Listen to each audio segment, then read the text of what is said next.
every single one of those steps, how I saw it was manual. In the worst cases, there always is an effect on basically the working capital of a company. It's all about how do we control the risk around, those challenges with AI.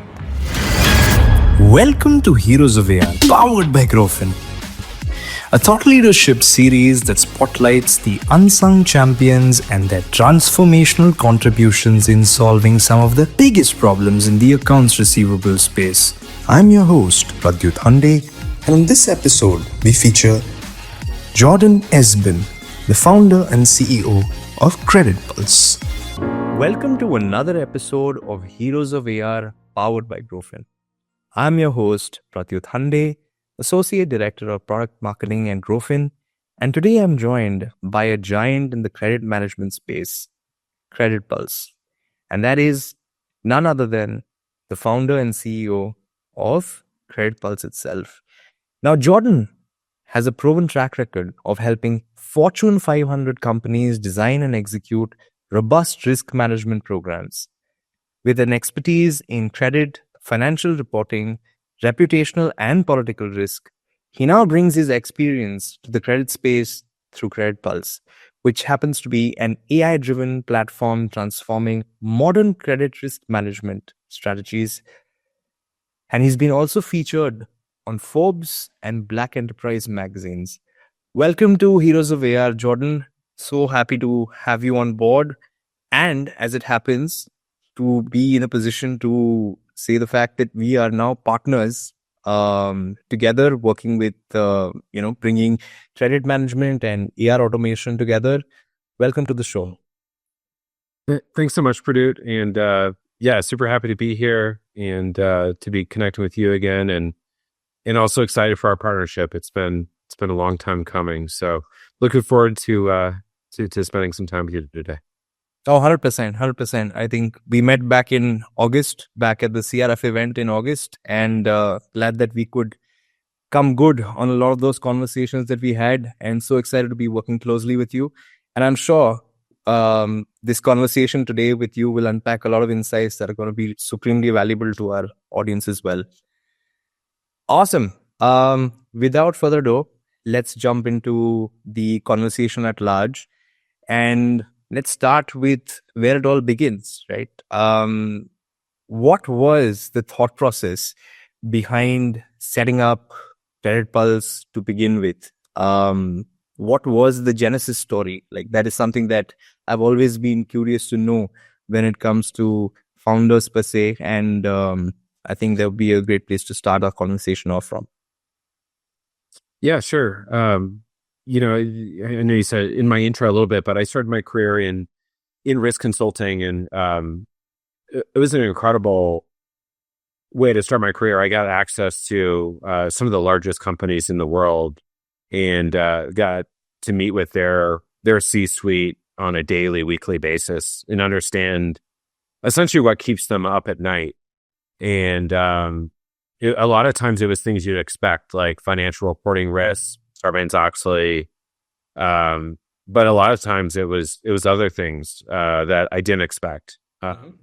Reputational risk. I worked on quite a few projects around child labor and trying to root out that from factory environments. But overall, the way I saw it is risk you have to take, or truly there's no reward. So I had that learning a long time ago, and then I went to build products at large companies.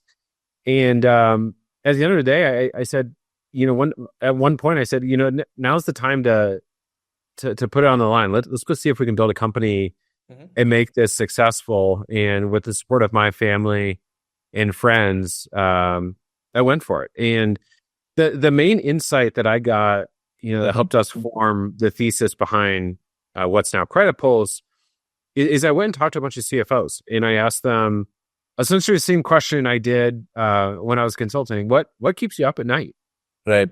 And they said, the economy, interest rates, seasonality. But what it really boiled down to is it's credit risk. When you look at a distributor, a manufacturer, especially wholesalers, they're essentially lending into their into this supply chain, Mm-hmm. and they're just distributing the product a lot of times unless they're manufacturing it. So they're essentially a sales organization Mm-hmm. with a lending component to it. And the more I looked at trade credit, I understand two things.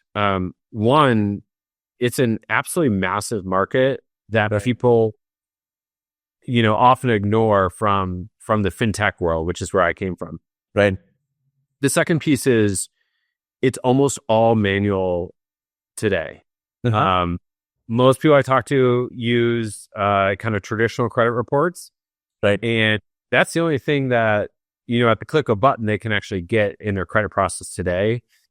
Everything that follows a credit application via PDF or paper, making the decision, doing portfolio reviews, having all the conversations and follow-ups with prospects and customers applying for credit, all the reporting behind that, every single one of those steps, how I saw it was manual. And what I understood is, there's a lot of incumbent players in this space that have not been investing enough, in my mind, into this area. And I just saw this huge opportunity to essentially help these credit teams. And if we do that, we can help make the CFO and their companies at large very successful. So those were the key insights. It took me a while to get there, but it's a combination of my experience, my team's experience, and the insights that we learned really just through listening to the market. Makes sense. Makes sense. It's almost like plugging into an actual market demand that didn't actually, it existed on paper, but to communicate that to your target market or get your target market to embrace it holistically, I think is one of the challenges as well, right? Like, and that's something that we also encounter on a regular basis. One of the things that you mentioned there was the fact that even on a daily basis, credit reports are still very manual in nature. And AR automation is something that tries to solve that for AR teams that are actually operating at a very manual spreadsheet level, even now. So in many ways, both of us are trying to buck the trend and actually get a lot of these financial teams to adopt technology and real-time insights that are going to essentially make them as productive as possible, right? They just make more intelligent decisions on the fly. That's right. That's right. Yeah. And one way we've sought to do that is we would see people run credit reports, out of a Dun& Bradstreet or Experian, and that would give them a high level data, like, what their Secretary of State filing, who are the principals at the company, and you get some trade line information. Do they pay their other customers on time or not? But that's about it. And what we saw when we sat down with credit teams is there was this whole manual process that, Right. most people don't want to make a decision just off of, will they pay us back or not? Right. They want to understand, like, are these people we want to work with? Do they have a history of being sued? Has this CEO started up a bunch of companies and stripped out the cash and then, declared bankruptcy? There's this entire other world of understanding that you don't get with a credit report, but we found them doing just a massive amount of Google, LinkedIn, Facebook, sometimes research, and Google reviews, for example. There's this long tail of data that matters, and a massive amount of time spent going to get that data. So step number one for us is like, how do we bring that data to their screen automatically? Right. So they're not spending hours having to go out and do all this research.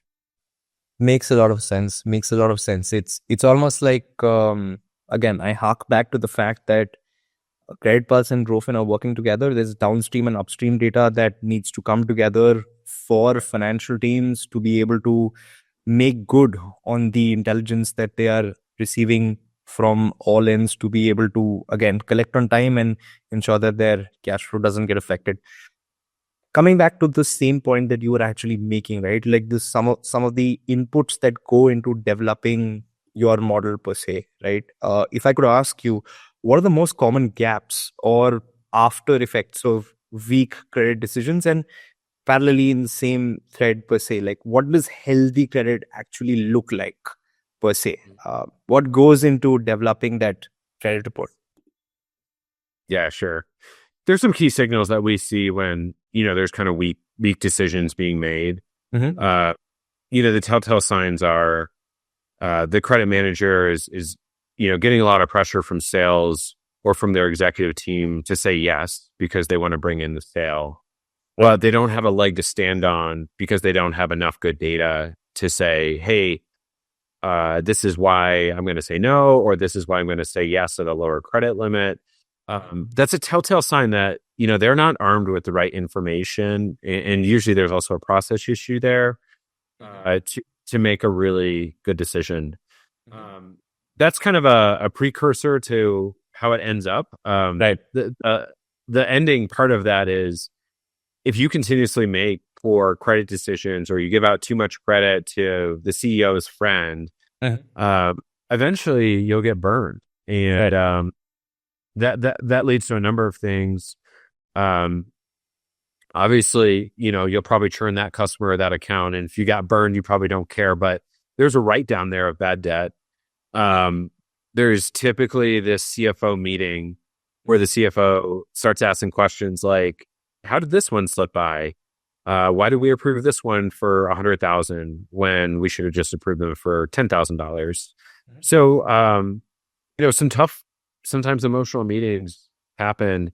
And the last piece is, in the worst cases, there always is an effect on basically the working capital of a company.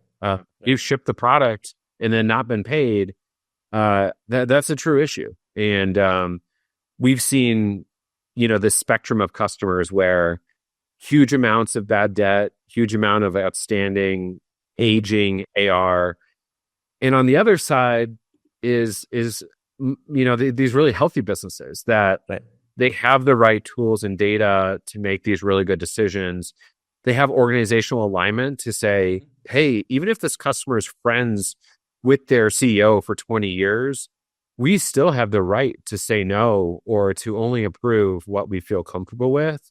So, I'm here because I love technology, but technology is only half the story. There is people and process and emotion that goes into making really good credit decisions. But the result of a really healthy credit process is it becomes basically like a booster on a jet or on a rocket, where credit is basically got your risk profile locked in for the organization. You said, hey, as long as we continue our process, our level of risk will stay the same.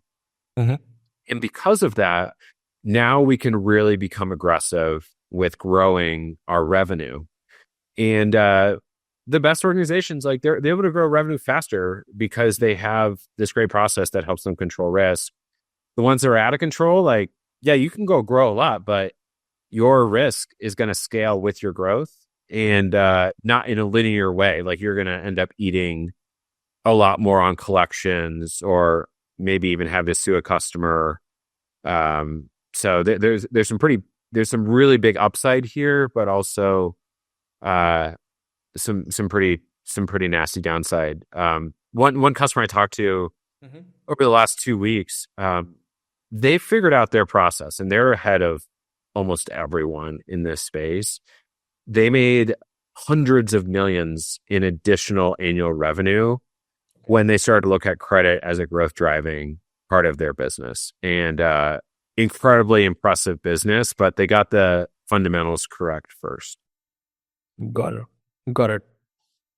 Makes sense.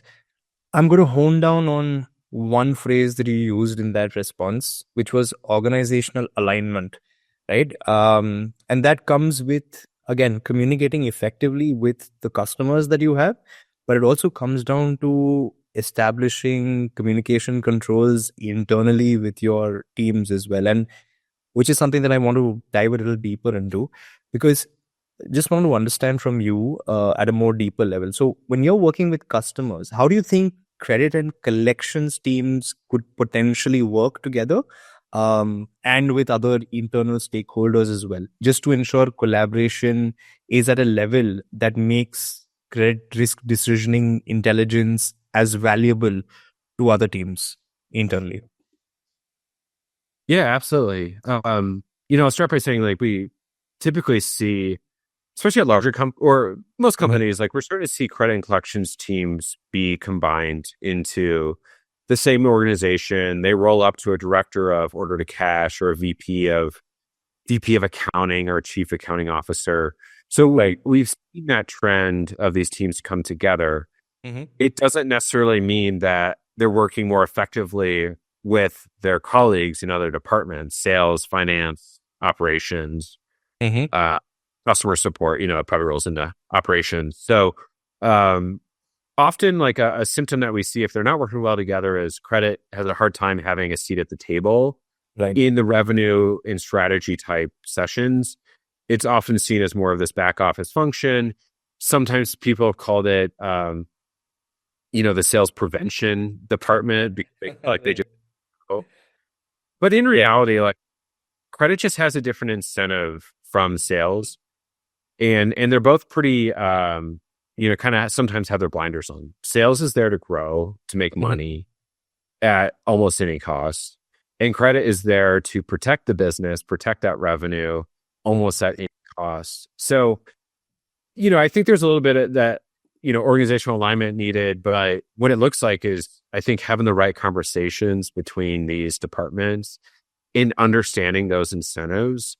We've met some companies that are like, oh, like our credit team just does not get along with sales. We just try not to talk to them. And then we have other customers that they work with them daily, and it's always a continuous conversation. And the second model works just so much better. And a few hints I'll share with you and what we see work with other customers is some of the data that we have and the processes that we've helped automate, they help sales make more money. So if you can use credit processes and some of this credit data, follow all laws and regulations, please, but help drive growth with that. Fantastic way to reach alignment across these teams.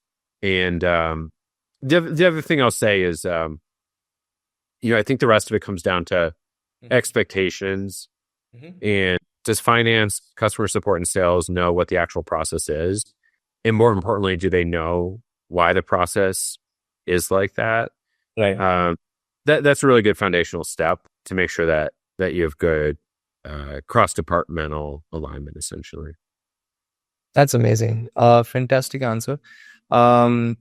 Just want to dive a little bit deeper into the fact that you mentioned that in your conversations, or rather in your experience here, you've noticed that getting this right actually helps companies close greater sales. Can you just dive a little bit deeper into that? Because this is something that actually flies under the radar and probably won't even feature in the consideration set for a lot of companies per se who are even looking at this sort of intelligence. So just a little more insight around that would help our audience gain more context. Yeah, sure. Two key insights I'll share with you. First is we see two huge growth opportunities with credit. The first one is in the process itself, where most credit processes today are in fact holding back sales. And it's not because credit's saying no, it's actually the process itself that is slowing down the closure of deals. And we'll dive into that in just a second. Sure. The second piece is more white space opportunity, where credit has this incredible amount of data that is just not leveraged in the best way it can be for growth. But what I'll say on the process piece is that manual process that has PDF or paper applications, it has manual research, it has manual decisioning built into it. That whole process can take a week or longer. And your chief revenue officer and sales team is like, what is going on? We need to close this sale in this quarter or by year end. And so essentially, we help digitize the credit application. Mhm. It sets the right tone with that customer from the get-go that you've got a good process in place, you've got good rules in place, you've got a good experience for them to use. We automate the research, so we bring that to their screens automatically, and then we help them automate the decision. So essentially, what's taken weeks, we've got down to minutes, and that helps bring in sales faster, and it's a better customer experience. On the flip side, so the white space area, and this is what most credit managers are not considering or thinking about today, is you have this huge portfolio of customers, and you don't necessarily know how their spend is growing with your company versus other companies, but credit data can tell you that. So if you're losing share or wallet with a customer, that's a golden insight. And today, people don't have the tools to go see that. But if you know that, you can go tell sales, "Hey, we're losing some share of wallet here, and maybe we can even up their credit limit and bring some of those sales back in house." That's where we've seen some of our customers make tens and hundreds of additional $1 million of revenue just by leveraging the data. And it's those are the two main opportunities I see: basically process improvement to bring in sales faster, and then leveraging the data in the best way possible. Makes a lot of sense. Makes a lot of sense. And Jordan, that actually brings me to my favorite question of this entire session per se. Credit Pulse is doing an incredible job leveraging AI to essentially enhance and elevate credit risk decisioning at a level that we've probably not seen in the industry before. Growfin's doing the same in many ways when it comes to accounts receivable automation. I want to hear from the horse's mouth. How do you think Credit Pulse and Growfin actually work together in terms of delivering value to a market that is A, reliant on intelligence that's real time, and B, looking to ensure that working capital doesn't get trapped? Yeah, absolutely. The way I see, this partnership and how we bring value to the market, it's almost an infinite game. And that's the type of games I like to play because there's so much here that we can do to help folks. The one that's probably top of mind for me is, how do you bring the credit and collections process and intelligence closer together? So how can we leverage collections or aging type data to produce better insights? And then how can Growfin use those insights to better inform the collections process? So you'll see there's this cycle of sharing, making sense of this data, sharing insights, and then taking action on those. So, one example is, we'd love to eventually feed and here soon feed Growfin essentially risk insights directly into your collections module. Right. So when AR teams are doing things like prioritizing their work, they're not just prioritizing their work based off of outstanding balance, which is very typical, what we usually see in collections. They have a risk indicator that's tied to that to say, hey, even though they have a large outstanding balance, they have a really low risk of not paying us. So maybe that's not the top of the stack for us because they always pay us 15 days late. Right. And, let's just expect them to pay 15 days late. If they slip by that more, that's when we should really, pay attention here. But our goal is how do Growfin users spend their time the most efficient way possible? And data insights are great ways to help stack rank work. And, I think where I see this going is a lot of this data can feed your guys' automated features as well and make those even smarter. So I'm super excited to see where we take this thing. 100%. I think there is one layer of AR specific data culled from CRMs, ERPs, your banking systems, all of that. And then there is another layer of intelligence that comes in via the entire credit management piece, which essentially makes decisioning so much more concrete. And it adds more clarity in terms of what AR teams can potentially do, just in terms of something as simple as like automated follow-ups and outreach, right? Based on it just adds like more weightage. I think it adds more meat to dynamic health scores as well, basis counts and so on and so forth. So excited to see where this goes ahead. But it was important for me to hear from the horse's mouth, so to speak, around this. Thanks, man. Appreciate that. And Jordan, while I'm on this, I know the last question spoke about how there are two native AI first companies coming together to work on something that's super relevant to finance teams and finance leaders across industries.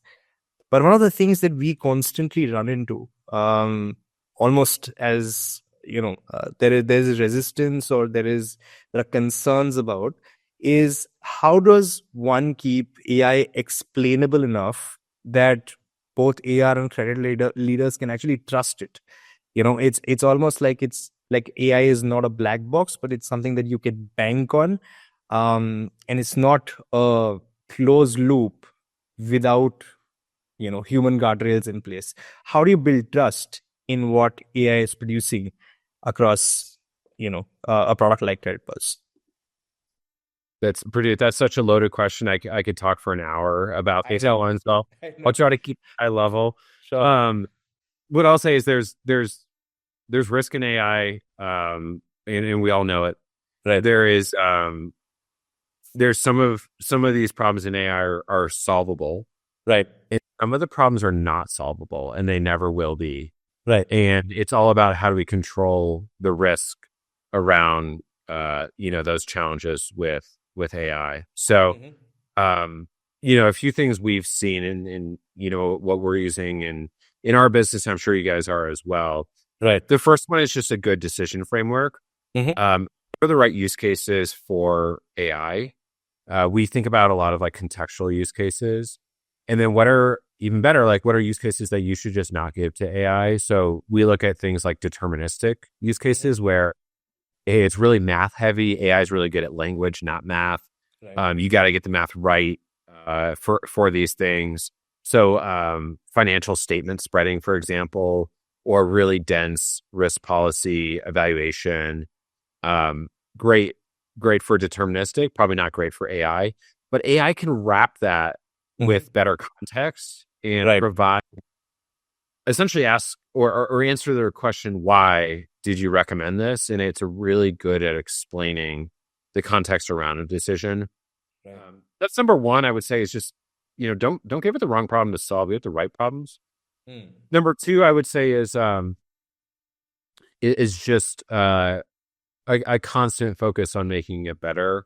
Right. There's this whole world of AI evals or evaluations as a word, but I know Growfin and us are working on this. Like, how do you test it and test it and test it and improve it until it works incredibly well? And I would say the last piece, which is not a fallback, but needs to be probably part of almost every AI process, is human in the loop. Right. Where can you put a human in the loop? So you still have efficiency from AI, but you have a human loop to help do some quality assurance as part of that.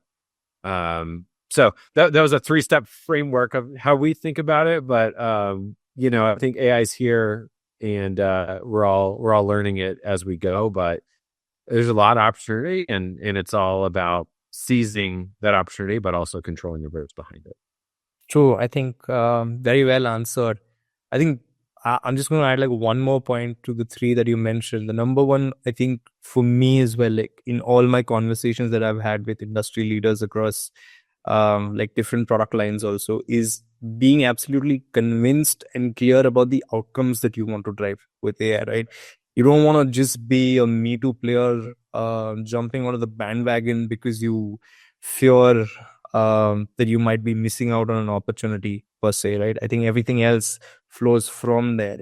And also being context aware about the fact that just by implementing something that has AI involved, whether it's an in-house solution or whether it's an external vendor, you can't expect your results or outcomes to jump exponentially. I think that is also something, like just in terms of expectation, because so many AI projects fail in terms of the outcomes that they want to drive. So I think that was just another thing that I would have added to that list, but beautifully explained, Jordan, as I would expect you to. Thank you so much for that. And that, Jordan, brings me to the last question of our conversation. Again, tying back, credit risk mitigation with, accounts receivable. Now, if you were in a position to actually be advising a head of accounts receivable or a senior AR manager who actually wants to use credit management data, if they want to partner with a company like yours or another third-party agency, how would that roadmap actually look like, and how would that roadmap potentially impact their collection strategy over the next 90 days, for say? Yeah, sure. To answer this question, I'll talk without naming some folks. Sure, the very best performing Please, go ahead. AR leaders I've met. And, I would say this is the 1% of folks, but I think it's something for the other 99% to strive for. And the clear common patterns that I've seen is are more personality traits than roadmap, and some of these things are pretty hard to learn for folks. But I would say the first one is a constant hunger to improve their process, their team, and that starts with being very clear on what's working today and what's not working. And if you take like an assembly line type model to that, and you can figure out where do we have our biggest inefficiency, or where do we have our biggest risk or opportunity for growth, and you look at that first by a problem to solve and be diagnostic on what's going on there, that's the starting point. Don't think about solutions or roadmap. Just find one or two problems, probably just one problem to focus on first. Think about it critically on, if I could wave a magic wand, what would this look like? Would we have lower AR aging in age buckets? Or maybe we want higher AR, but less in age buckets. Would we approve accounts faster? Would we, have a better customer experience? Or could we feed insights to our sales team? Figure out kind of which of those are the biggest opportunity to solve. And I would say that's like your first 30 days. And if it takes longer to figure out what's the problem you want to solve, take the time to do that. The second piece I would say is leverage experts in the space. I would trust a roadmap like this to, right now, about 5 people to help, be critical on the right way to build a really superior credit program. So it's important to go, stand on the shoulders of giants, if you will. Right. And people are very willing to share insights and best practices in the credit space. It's one of the best things about this space is, no one really holds back on data. But go talk to these folks and build a playbook. And then once you have a playbook, seek internal alignment. How do you get your CFO on board? How do you get your operations and sales team and finance team on board?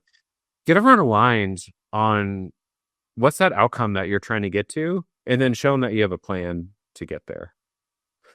The last piece I'll say, as part of the implementation here is some of these projects can feel like eating an elephant. And we all know you eat an elephant one bite at a time. So, set the expectation that, this is going to be real work and we need to be patient, expect some bumps in the road, but also know, like, what's the earliest signal that you're on the right track, and figure out how to get to that inflection point as quickly as possible. It doesn't have to solve the whole thing. It just needs to be a signal that you're on the right track. So, that's a kind of a mini roadmap on, how I think about problem solving. And I'm also like the very best operators in the credit space use essentially the same playbook. So, come back to the fundamentals of people first, understand your problem, get people aligned, think about your process next. And the last piece is technology. Technology can help make these things go a lot easier. And I've seen a lot of teams try to build their own stuff for AR or for credit, and it rarely is successful. Sometimes people sink $5 million into building an AR. More people, Jordan, more people need to be listening to this. So I'm just gonna like double down on what you're saying. Yeah. Yeah, and I think it comes down to core competencies too. Like, Right. you're a wholesale company or a distributor, like, should you really be spinning up custom technology that you'll have to maintain for decades to come Right. if it's successful? So that's where ROI comes in really good for Growfin and for Credit Pulse when you think about your opportunity cost on how your time is best spent, how fast you get value in the door. But it comes back to the essentials: people, process, and then technology. And I can't stress enough that that is the order in which these things are successful. Amazing, amazing. Just your structure and clarity of thought, very inspiring. Thank you so much, Jordan. And I think that is one of the things that we're trying to do at Growfin, be with what we're trying to build at Heroes of AR as well, right? Just get more such, helpful insights and nuggets of wisdom out to the market. A lot of these truths our core audience is already aware of, but some of these truths need to be reiterated enough number of times for our target audience to go out there and look for solutions and adopt solutions that do not require them to grapple in the dark, right? So this is another attempt at doing exactly that. Jordan, thank you so much for being a part of Heroes of AR. It's been a pleasure. It's been enlightening for me. I hope you had a good time being a part of the show as well. Thank you so much, Pradyut. Yeah, I appreciate you having me on and looking forward to our partnership. Awesome. Thank you so much.